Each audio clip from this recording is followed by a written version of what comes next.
আজকে আমরা দেখব নবম শ্রেণীর বাংলা প্রশ্ন। পূর্ণমান 40, সময় 1 ঘন্টা 30 মিনিট।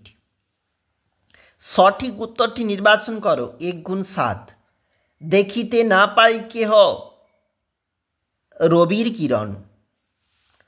আংটিটি বিনিময়ে রাজা ধীবরকে আংটির সমমূল্য অর্থ দেন। ইলিয়াসের ঘোড়া চুরি করেছিল কিরবিজরা। তারপর চোখে পড়ল মানুষটিকে। মানুষটি ছিল, দেখো তোমরা অবশ্যই দেখবে এই উত্তরটা। নৌকা বাঁধা আছে নোঙরের কাছিতে। বাংলা ভাষায় মৌলিক স্বরধ্বনি 7টি।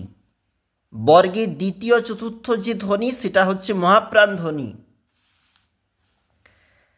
20টি শব্দ লেখো, যে কোনো 7টি।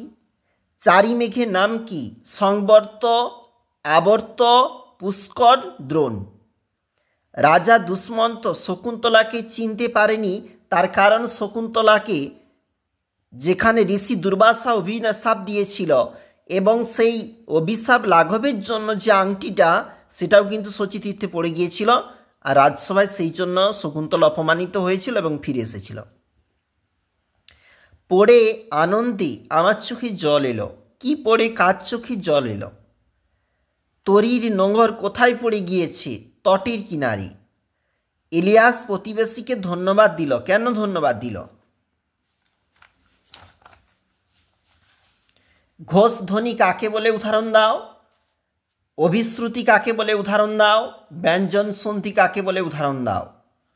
7টি শব্দে উত্তর দাও। বিপাকে ভবন ছাড়ি প্রজা দিল রড। এখানে প্রজারা ভবন ছেড়ে কেন দৌড় দিয়েছিল? কলিঙ্গ দেশে ঝড় বৃষ্টি থাকতে এটা নেওয়া হয়েছে।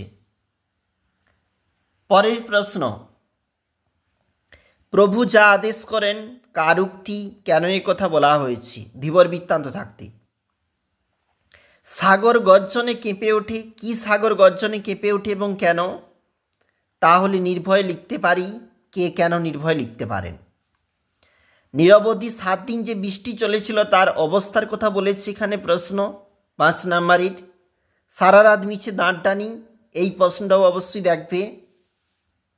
তারপরে বলেছে এই জেলেকে ছেড়ে দাও, বক্তাকে ধীবর বৃত্তান্ত থাকতে নেওয়া হয়েছে এবং দাম গল্পের নামকরণের সার্থকতা রয়েছে, তোমরা কিন্তু অবশ্যই দেখবে।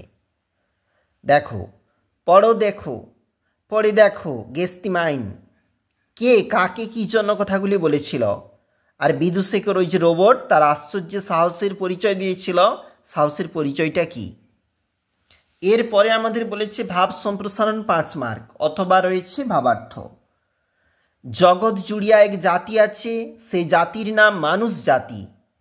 একই পৃথিবীর জন্যে লালিত, একই রবি শশী মোদের সাথী।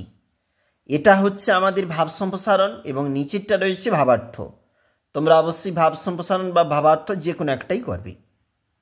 আমরা দেখছিলাম নবম শ্রেণী বাংলা ফার্স্ট ইউনিট 2025।